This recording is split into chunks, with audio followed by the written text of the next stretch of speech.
Je n'avais même pas encore ouvert le dossier que maître Sophie Dubois avait glissé sur son bureau, lorsqu'elle a levé les yeux de son écran et m'a dit « Camille, il faut que je t'arrête tout de suite. Selon le registre du commerce et des sociétés, tu as cédé la majorité des parts de Mercier Architecture Group à ton mari il y a environ 5 mois. » Je me souviens du bruit exact du vent glacial de Paris frappant la vitre de son bureau, avenue des Champs-Élysées. C'était en février. Ce genre de froid qui ne s'annonce pas. Il s'infiltre simplement à travers le verre comme s'il y avait tout à fait sa place. Je suis resté immobile en comptant jusqu'à 5. Puis j'ai dit, répétez-moi ça. Elle l'a fait. Je m'appelle Camille Garnier-Mercier. J'ai 36 ans et je suis architecte diplômé d'État depuis mes 27 ans. Mon père, Louis Garnier, a passé 32 ans à bâtir un cabinet d'architecture modeste mais très respecté dans le 8e arrondissement de Paris. Il l'avait appelé Garnier Architecture. Il disait souvent que ce nom était intentionnel. Il voulait que les clients sachent qu'ils engageaient une personne, pas un logo. Pendant mon enfance, mon père m'emmenait sur les chantiers le samedi. Je portais un casque 3 fois trop grand pour moi, et il me guidait à travers l'ossature des bâtiments alors qu'ils étaient encore en cours d'assemblage, avant que les murs ne s'élèvent et ne cachent tout ce qui comptait vraiment. Camille, me disait-il, si les fondations ne sont pas bonnes, le reste ne le sera pas non plus. Peu importe la beauté du résultat final. J'ai longtemps cru qu'il ne parlait que des bâtiments. J'ai rencontré Julien Mercier lors d'un congrès d'ingénierie structurelle à Lille, quand j'avais 29 ans.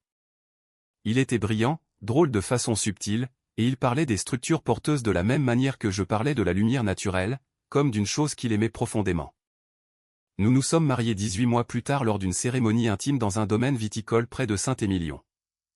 Mon père a porté un toast qui a fait pleurer la moitié des invités. Il a dit, « Julien, je ne te donne pas ma fille. Je te la confie. » Julien a ri et a répondu, « Je traiterai cette confiance comme la pierre angulaire de notre vie. » Nous avons rebaptisé le cabinet après avoir fusionné notre travail, ma créativité et mes relations clients d'un côté, la supervision technique de Julien de l'autre. Nous l'avons renommé Mercier Architecture Group. Mon père a officiellement pris sa retraite, tout en restant consultant. Il passait au bureau tous les mardis matins, buvait le mauvais café de la salle de pause et nous rappelait que les meilleurs bâtiments étaient ceux auxquels on ne pensait jamais, car ils fonctionnaient, tout simplement. Pendant un temps, tout a parfaitement fonctionné. Le cabinet est passé de 9 à 22 employés. Nous avons décroché des contrats avec des promoteurs d'immobilier commercial, quelques groupes d'hôtels de charme, et avons fini par obtenir le compte Beauchamp, une entreprise familiale de promotion immobilière qui construisait un centre de congrès à 3,2 millions d'euros à La Défense. Ce contrat à lui seul aurait financé 2 années de croissance. Julien s'occupait de la coordination technique, tandis que je gérais directement la famille Beauchamp. Mais une entreprise qui semble saine sur le papier ne l'est pas toujours en profondeur. Vers la 4e année de notre mariage, l'atmosphère a changé. Julien a commencé à rester plus tard au bureau. Quand je lui demandais comment s'était passée sa journée, il me donnait ce genre de réponse qui contient techniquement des mots mais ne dit absolument rien. Nous avons arrêté de préparer le dîner ensemble le dimanche. Nous avons d'ailleurs arrêté de faire la plupart des choses ensemble. En fait, je me persuadais que c'était la pression du projet Beauchamp, les difficultés liées à la croissance du cabinet, et cette fatigue particulière qui découle du fait d'être à la fois partenaires commerciaux et époux. Puis, Chloé Fontaine nous a rejoints. C'est moi qui l'ai embauché. C'est un détail que je dois admettre franchement, car il a son importance. Elle avait 26 ans, sortait tout juste de l'école d'architecture de Paris-Belleville, avec un portfolio sincèrement impressionnant et une sorte de détermination silencieuse dans le regard que je reconnaissais en moi au même âge. Lors de l'entretien, elle ne s'est pas survendue. Elle m'a simplement montré son travail et a dit, « Je veux intégrer un endroit où je pourrais réellement apprendre quelque chose. » J'ai trouvé que c'était une excellente réponse. Je l'ai engagée comme architecte junior. Pendant la première année, Chloé s'est montrée tout à fait à la hauteur de son CV. Elle était travailleuse, désireuse de tout assimiler, et respectueuse. Elle frappait à la porte de mon bureau avant de partir chaque soir. « Avez-vous besoin d'autre chose, Camille ?» Je la renvoyais d'un geste de la main. « Rentre chez toi, Chloé. Tu vas faire un burn-out avant tes 30 ans si tu ne ralentis pas le rythme. » Julien a commencé à la mentorer sur l'aspect technique. Ils ont déjeuné ensemble à quelques reprises pour discuter des spécifications d'un projet sur lequel elle avait été affectée. Je l'avais remarqué, mais je n'y avais pas prêté attention. Il encadrait le personnel junior, cela faisait partie de son travail. Le diagnostic de mon père est tombé en avril. Cancer du poumon, stade 3. Il n'avait jamais fumé une seule cigarette de sa vie, ce qui ressemblait à une cruauté toute particulière. Après cela, je conduisais jusqu'à sa maison à Saint-Germain-en-Laye tous les week-ends. Nous nous asseyions sur sa véranda, même quand il faisait froid, car il aimait l'air frais. Il me racontait des choses qu'il gardait pour lui depuis des années, sur le cabinet, sur l'argent, sur les gens. La plupart des gens sont bons, m'a-t-il dit un jour, mais ceux qui ne le sont pas sont très doués pour savoir quelle porte laisser déverrouiller. Je n'avais pas tout à fait compris ce qu'il voulait dire sur le moment. Il est mort en octobre, un mardi matin. Les arbres le long des quais de Seine venaient de se teinter d'orange et de rouge. C'était l'un de ces automnes parisiens qui vous font oublier la brutalité de l'hiver. Je me souviens m'être dit que c'était un beau jour pour que le monde paraisse magnifique, car j'en avais profondément besoin.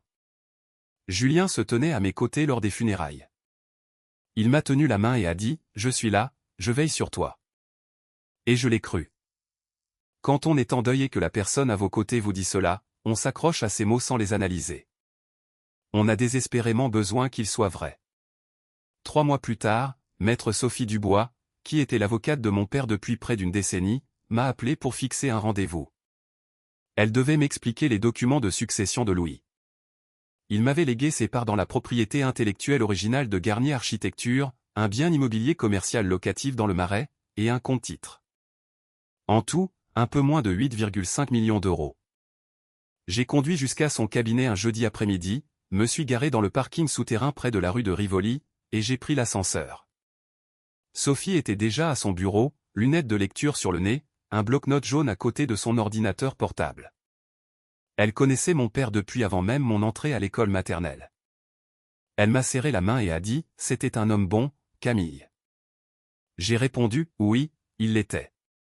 Nous avons commencé à examiner les documents, puis Sophie s'est arrêtée, a regardé son écran, m'a regardé, et a dit cette chose que 5 secondes de silence total n'ont pas suffi à absorber. Elle consultait la base de données du greffe du tribunal de commerce pour Mercier Architecture Group.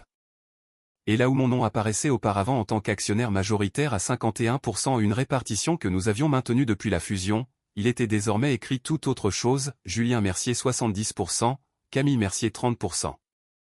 J'ai prononcé très lentement, c'est inexact. Sophie a tapé autre chose, a affiché le dépôt officiel et a tourné son écran vers moi. Il y avait une signature sur l'amendement de restructuration.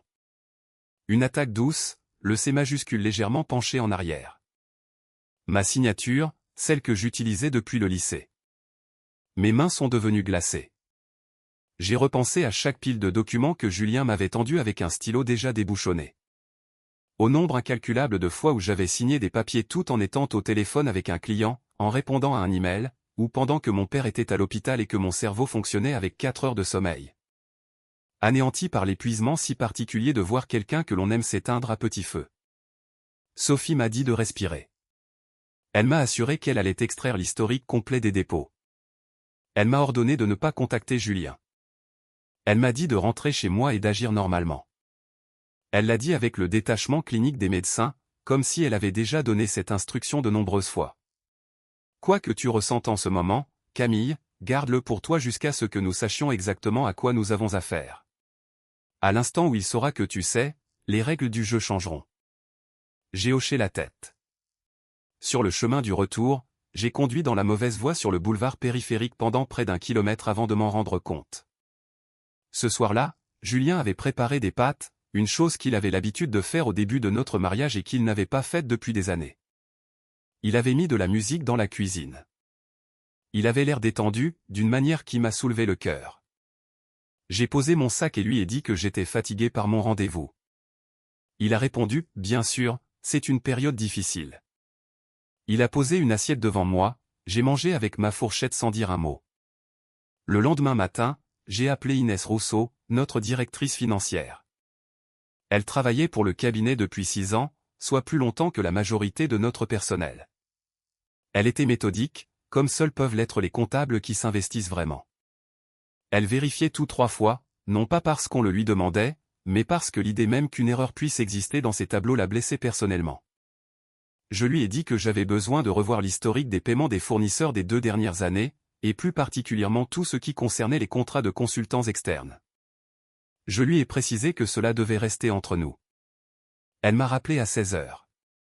Camille, a-t-elle dit, avec cette voix monocorde qui signifiait qu'elle se contrôlait soigneusement. Nous avons une ligne budgétaire intitulée CF Conseil Créatif. Elle apparaît dans les comptes depuis environ 18 mois. Cela représente 17 paiements sur cette période, pour un total d'un peu plus de 150 000 €. J'ai tout de suite compris. Chloé Fontaine, enregistrée en tant que SARL au registre de Paris. Un silence a suivi. Les factures indiquent des prestations de conseil en design et de modélisation 3D, mais il n'y a aucun dossier de projet correspondant dans notre système. Pas d'historique, aucun lien avec des clients, pas de versions antérieures, rien du tout. J'ai fermé les yeux. L'argent ne venait pas du compte personnel de Julien. Il venait du cabinet, du compte où étaient déposées les provisions des clients, de l'argent que des gens nous avaient versé parce qu'ils nous faisaient confiance. J'ai dit à Inès de tout sauvegarder et de n'en souffler mot à personne. Elle a répondu, c'est déjà fait. J'ai passé cette semaine-là à faire exactement ce que Sophie m'avait conseillé. Rien de visible. J'ai assisté aux réunions avec les clients. J'ai répondu aux emails. J'ai validé les calendriers des projets. J'ai passé un appel de 40 minutes avec Henri Beauchamp concernant la modification de l'empreinte au sol du centre de congrès, et je suis resté d'un calme olympien d'un bout à l'autre. Car certaines révélations vous transforment en une toute autre personne à l'instant même où vous les encaissez. Et cette nouvelle personne est plus froide, plus silencieuse et infiniment plus précise que celle que vous étiez. Puis, un soir, je suis allé me garer devant l'immeuble de Chloé, après qu'un ancien collègue eut mentionné, l'air de rien, avoir vu la voiture de Julien dans ce quartier à plusieurs reprises. Je suis resté stationné de l'autre côté de la rue pendant 40 minutes. Ils sont sortis ensemble. Julien avait la main posée sur le bas de son dos. Elle riait de quelque chose qu'il venait de dire. Elle le regardait avec une expression que je connaissais bien. Non pas pour l'avoir vue sur mon propre visage, mais sur des photos de moi que je ne pouvais plus regarder. Je n'ai pas klaxonné. Je n'ai pas baissé la vitre. Je suis rentré chez moi et j'ai ajouté les photos au dossier sur mon ordinateur. La confrontation a eu lieu 4 jours plus tard. Julien est rentré tard et j'étais assise à la table de la cuisine, le dossier grand ouvert. J'ai dit, parle-moi de CF Conseil Créatif. L'espace entre ses sourcils s'est crispé. Et là, j'ai ajouté, parle-moi de l'amendement de propriété déposé en septembre. Il s'est figé. Puis, comme un homme qui porte un fardeau trop lourd depuis trop longtemps, il l'a simplement lâché. Il s'est assis en face de moi et a lâché, tu allais finir par le découvrir de toute façon. Je pensais qu'une fois le contrat Beauchamp signé, nous serions dans de meilleures dispositions pour en discuter équitablement. Équitablement. J'ai répété ce mot intérieurement. Le cabinet a besoin d'une nouvelle structure de direction. Tu es une visionnaire, Camille. Je l'ai toujours dit.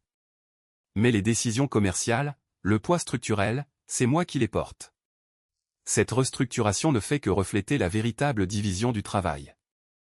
La restructuration que tu as glissée parmi les documents que j'ai signés pendant que mon père était en train de mourir. Il a tressailli.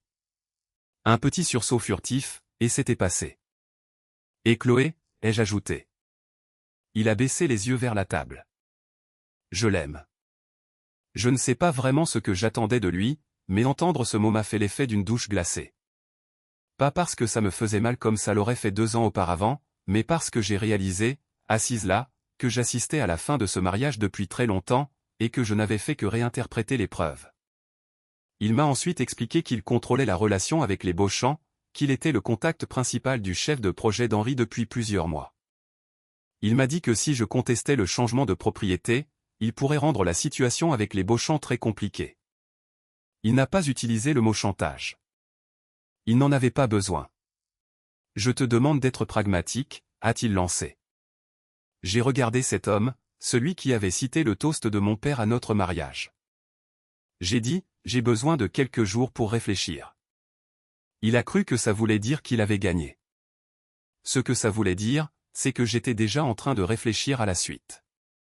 Sophie a déposé une requête en référé auprès du tribunal de commerce dès le lendemain matin pour contester l'amendement de propriété pour dol et manœuvres frauduleuses. Inès a fourni une déclaration sous serment concernant les paiements à CF Conseil Créatif. J'ai remis à Sophie l'enregistrement audio que j'avais fait de la conversation avec Julien dans la cuisine. Celui où il parlait des Beauchamp, du rapport de force, de son pragmatisme. Elle l'a écouté une fois et a affirmé qu'il venait tout bonnement de décrire une extorsion. J'ai appelé Henri Beauchamp moi-même. J'ai conduit jusqu'à ses bureaux à Neuilly-sur-Seine, j'ai apporté le dossier complet du projet et j'ai passé 2 heures à lui expliquer chaque décision architecturale que mon équipe avait prise au cours des 14 derniers mois. Henri avait 61 ans, il avait bâti son entreprise avec la même patience, brique par brique, que mon père l'avait fait. Et quand j'ai eu terminé, il m'a regardé et a dit, « Camille, mon père a serré la main de Louis Garnier en 1987 pour la toute première affaire qu'ils ont conclue ensemble. La relation de notre entreprise est avec vous. » Je suis rentré à Paris avec un sentiment que je n'avais pas éprouvé depuis des semaines. Pas vraiment du soulagement, mais plutôt l'impression d'avoir retrouvé la terre ferme sous mes pieds. Chloé passait à la maison avec une fréquence croissante, venant récupérer les affaires de Julien, s'attardant un peu, faisant de petites suggestions sur leur espace qui étaient en réalité de petites prises de territoire. Un après-midi, je suis rentré et je l'ai trouvée dans ma cuisine, en train d'utiliser ma cafetière à piston. Elle m'a jeté un regard presque désolé et m'a dit, « Julien pensait que ce serait plus simple si je... » J'ai coupé, « Non. Je pense qu'il sera plus simple que tu partes. » Elle est partie. Mais 3 jours plus tard, Julien m'a annoncé qu'elle avait besoin d'un endroit où loger. Un prétendu problème avec son immeuble. Il a assuré que ce ne serait que pour une semaine. Il a utilisé ce ton si particulier. Celui qui fait passer une requête raisonnable pour quelque chose qu'il serait déraisonnable de refuser. J'ai répondu que c'était d'accord. Je les ai laissés croire que je cédais. Ce que je faisais réellement, c'était laisser à l'enquêteur privé engagé par Sophie le temps de terminer la recherche financière sur la SARL de Chloé. Les résultats ont révélé une chose que je n'avais pas du tout anticipée. CF Conseil Créatif avait un accord de partenariat occulte avec une entreprise appelée Sirius Design Partenaires, un groupe d'architecture de taille moyenne basé à Lyon qui essayait discrètement d'absorber des cabinets parisiens depuis 3 ans. Chloé avait été placée intentionnellement chez Mercier Architecture Group. Les paiements ne servaient pas à Julien pour financer l'activité de sa petite amie. C'était Sirius qui finançait une taupe. Sophie l'a confirmé par le biais des registres des sociétés et de 2 emails qu'Inès avait légalement récupérés dans la correspondance professionnelle de Chloé, puisqu'ils avaient transité par le serveur cloud de notre cabinet. Julien n'en savait rien. C'était le plus étrange dans cette histoire. Il croyait vivre une simple idylle. Il avait remis le contrôle majoritaire de notre cabinet à une femme payée par un concurrent pour le démanteler de l'intérieur. Il pensait être celui qui tirait les ficelles. Depuis le début, il n'était qu'un simple pion sur l'échiquier de quelqu'un d'autre. La présentation pour les Beauchamp était programmée pour un mardi fin mars. Toute l'équipe de conception, plusieurs investisseurs et la famille d'Henri étaient présents. Julien avait informé le chef de projet des Beauchamp que c'était lui qui présenterait les révisions structurelles. Il avait organisé cela sans m'en parler. Je suis entré dans la salle accompagné d'Inès et de l'avocat associé de Sophie. Le visage de Julien est passé par 3 expressions lorsqu'il m'a vu, la surprise, le calcul, puis la maîtrise. Il a souri. « Camille, ravi que tu aies pu te joindre à nous. » Évidemment, ai-je répondu, c'est notre projet. J'ai fait la présentation en premier, j'ai détaillé toute l'évolution de la conception, l'intégration des retours du client et le calendrier révisé. Henri Beauchamp était assis au premier rang avec sa fille et hochait la tête tout du long.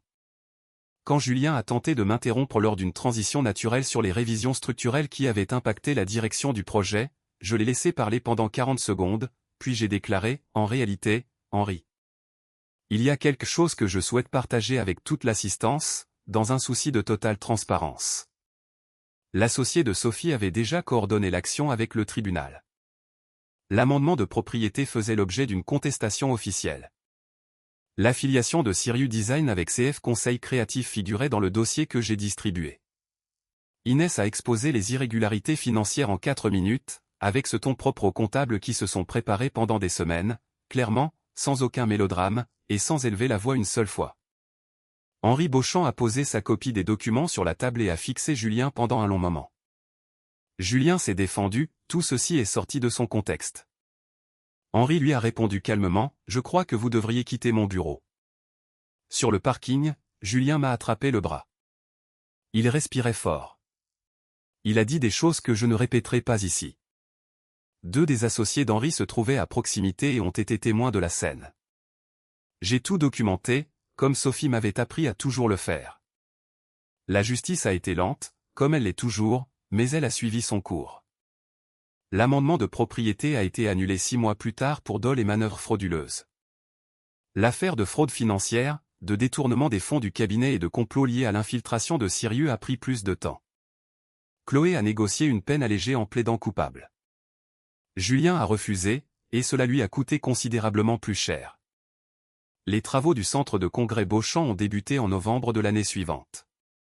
Je me tenais sur le chantier, un casque sur la tête, le vent glacial de Paris soufflant comme à son habitude, et j'ai repensé à mon père qui m'emmenait sur ces chantiers, quand j'étais encore si petite que ces casques me tombaient sur les yeux. Il disait souvent, si les fondations ne sont pas bonnes, le reste ne le sera pas non plus. Il m'aura fallu presque tout perdre pour comprendre. Il ne parlait absolument pas de bâtiment. Il parlait de la vie, du fait de savoir avec qui on bâtit, de juger les actes des gens plutôt que leurs paroles, de s'assurer que ceux qui détiennent les clés de votre travail sont des personnes qui les méritent vraiment. J'ai redonné au cabinet son nom d'origine, Garnier Architecture. C'était la chose à faire. Et quand les gens me demandent aujourd'hui comment j'ai tenu bon pendant tous ces mois, alors que Julien avait les documents officiels, le rapport de force, et le café de quelqu'un d'autre dans ma propre cuisine. Je leur réponds la même chose que ce que mon père me disait à chaque visite de chantier, juste avant que nous ne pénétrions dans l'ossature d'un nouveau projet, regarde ce qui tient encore debout. Et commence par là.